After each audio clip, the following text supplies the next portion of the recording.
Como organizar os elementos visuais da fotografia que você quer tirar dentro da geografia do quadro, né? Dentro do espaço do assunto que você quer fotografar. É sobre esse assunto que essa aula vai tratar.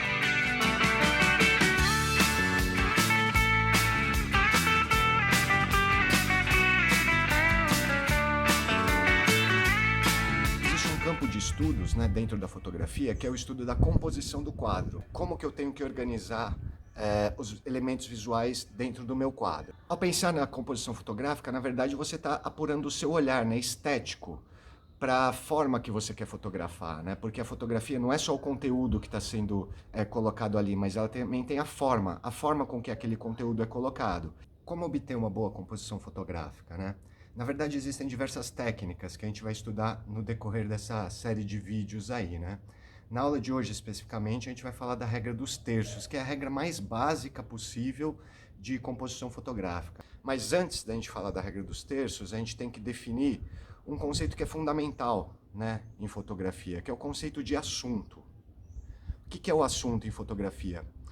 Assunto é o tema, né? É o tema que você quer tratar. Quando você vai fotografar alguma coisa, você tem algum objetivo ao fotografar aquilo, né? Seja esse um objetivo concreto, né? Por exemplo, eu quero mostrar alguma coisa explicitamente, ou pode ser coisas mais abstratas, né? Você pode tratar de um conceito, né? Alguma coisa assim, você quer transmitir uma emoção com a sua fotografia. De qualquer forma, esse tema da fotografia a gente chama de assunto, né? Você pode ter assuntos primários e secundários, você pode tratar mais do que um assunto na mesma fotografia. Mas o fotógrafo tem que ter em mente, primeiramente, qual é o assunto da fotografia, o que ele está querendo fotografar, né? Qual o efeito ou qual o objetivo daquela fotografia. A regra mais básica de composição fotográfica, primeira regra, né, é chamada de regra dos terços. O que consiste a regra dos terços, né? Você pega o quadro, você imagina duas linhas verticais e duas linhas horizontais, dividindo esse quadro em 3 terços na vertical e 3 terços na horizontal, né? Essas linhas vão se cruzar, né, em 4 pontos ali. Esses 4 pontos são chamados de pontos de interesse. A regra dos terços consiste em você posicionar o seu assunto em um desses pontos de interesse ou ao decorrer dessas linhas, né, que foram traçadas. Alguns aparelhos digitais trazem essa opção de colocar essas linhas, né? Você pode habilitar essas linhas e essas linhas aparecem na tela. Algumas máquinas fotográficas não têm essa opção, então você teria que imaginar essas linhas. Uma vez você imaginando essas linhas, você pega o assunto que você quer fotografar e posiciona nestes pontos de interesse. A gente vai ver agora alguns exemplos de uso da regra dos terços, né? Nesse primeiro exemplo aqui, a gente tem a regra dos terços mal usada, né? Quer dizer, o fotógrafo ele até usou a regra dos terços. Perceba ali que eu estou falando da fotografia à esquerda, né? Perceba ali que o fotógrafo ele colocou a divisão entre a areia e a água no terço horizontal de baixo, né? Só que a foto ficou desequilibrada, tem aquelas pessoas bem no meio da foto, o barco ali, né, que é um ponto de interesse, tá fora, né, do ponto de interesse ali da regra dos terços, então não fica legal. Do lado direito dessa mesma foto a gente tem essa foto bem mais equilibrada, né? Quer dizer, ali você tem as pessoas caminhando estão num dos pontos de interesse, o barco está num outro ponto de interesse, né? As horizontais estão bem em cima das linhas da regra do terço, que formam uma composição muito mais agradável. Neste outro exemplo aqui a gente tem um passarinho, né, que é o assunto da foto. Qual que é o assunto dessa foto, né? É o passarinho.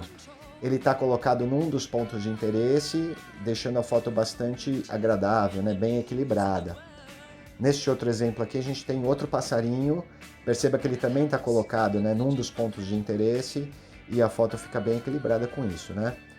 Neste próximo exemplo a gente tem um retrato de uma moça e ela está distribuída em cima de uma das verticais, né? Em cima de uma das verticais da regra do terço. Então isso equilibra a foto, né? A foto fica bem equilibrada, fica agradável, né? Neste outro exemplo aqui a gente tem um cachorro, né? Ao invés de centralizar o cachorro, o que ele fez? O fotógrafo aí, né? Ele colocou o olho do cachorro num dos pontos de interesse da regra dos terços. Então você vê que a foto fica muito interessante, né? Não fica uma foto daquelas fotos convencionais que você põe o cachorro centralizado ali, né? E o olhar do cachorro, o olho do cachorro que está sobre um dos pontos de interesse fica ressaltado e transmite aí a emoção que o fotógrafo quer transmitir.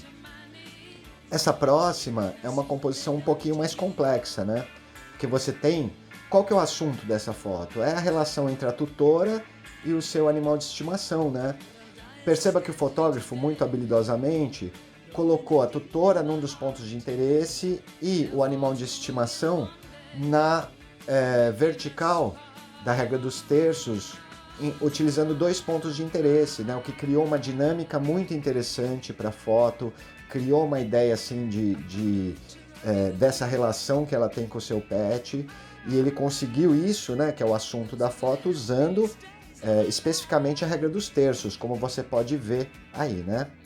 Para terminar, a gente tem uma foto de um farol, né, utilizando a regra dos terços, ou seja, o farol está distribuído entre uma das verticais da regra dos terços, né, e o horizonte ali tá também sobre uma horizontal das regras do terço. Isso cria uma composição bem equilibrada, bem agradável de se ver.